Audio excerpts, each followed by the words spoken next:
Բարև ձեզ, իմ անունը Էդուարդ է, 2 օր առաջ տեսանյութ էի տեղադրել, որում ներկայացնում էի, որ առաջարկ եմ ուղարկել Նիկոլ Փաշինյանին, Արսեն Թորոսյանին և այլոց, վարձով ապրողների հարցը լուծելու համար, որում առաջարկում էի պետական պարտատոմսերով գումար ներգրավել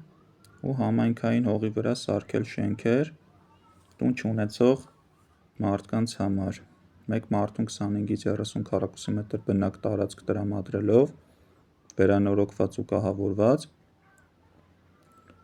ու մեկ սենյակի համար 50,000 դրամ ամսական վճարի պայմանով, առանց կանխավճարի, առանց բանկի տոկոսների կամ տարաբնույթ միջնորդների վճարների։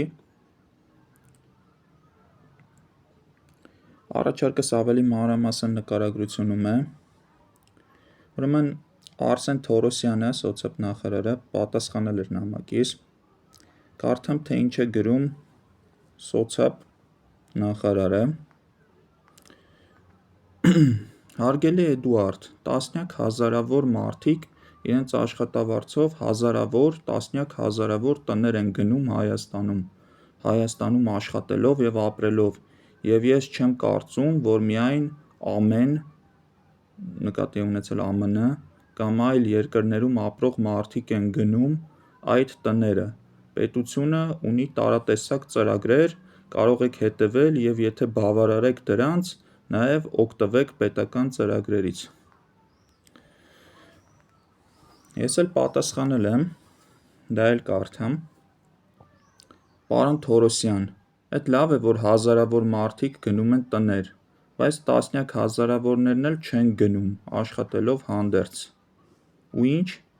պետք է չապրեն, մենակ վարձ պետք է փակեն, թե իրենց արած աշխատանքը պետք չէ հասարակությանը։ Առաջարկումս ես էդ մարդկանց համար ձեզնից ձրի տուն չեմ ուզում, ոչ էլ սուբսիդիա, առաջարկիս իմաստը պրոցեսի պետական կազմակերպման, ծախսերի իջեցման ու տարաբնույթ միջնորդների կրճատման միջոցով ստեղծել իրավիճակ, որ առանց կանխավճարի,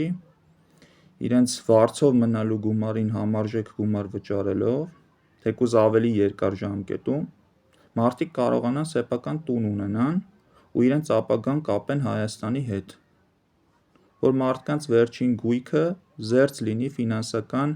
գործարքներից ու հնարավոր կորուստի ռիսկից, ու պետությունը կարողանա ստեղծի վիճակ, որ անտուն քաղաքացիներ չլինեն։ Եթե առաջարկս անհիմն կամ անտեղի եք համարում, և բազմակետեր։ Մտածում եմ, ինչու է նախարարը այսպիսի պատասխան տալիս, այլ ոչ թե օրինակ շնորհակալ եմ առաջարկի համար, տեղյակ ենք խնդրից, դա մեր ուշադրության կենտրոնում է, կճշտենք տվյալները ու կկատարենք հաշվարկներ ձեր առաջարկը իրագործելու հնարավորությունները ու ճիշտ ձևը գտնելու համար։ Մտածում եմ ու հասկանում, որ հավանաբար, շեշտեմ հավանաբար, անձնական շահ ունի հարցի չլուծվելուց, կամ առհասարակ համարում է սոցիալական նախագծերը որպես երևույթ, անտեղի բան ու զորամասի բժշկի հոգեբանությամբ ձգտում է ազատվել հիվանդներից, թող ներեն բոլոր բարեխիղճ աշխատող բժիշկները։ Կարծում եմ միասնական ձայնը ավելի ուժեղ պիտի հնչի, որ էդ մարդիկ էլ հասկանան, որ ժողովուրդը, որին իրենք շատ են սիրում պարբերաբար հիշատակել, մենակ բանկի պայմաններին համապատասխանող կամ պոտենցիալ ծանրակշիռ էլեկտորատ հանդիսացող քաղաքացիները չեն, թեպետ կարծում եմ նշածս հարցի շահառուները շատ էլ ծանրակշիռ թիվ են կազմում։ Խնդրում եմ հավանեք տարածեք տեսանյութը, հետագա զարգացումների մասին կտեղեկացնեմ, դերևս այսքանը, շնորհակալություն։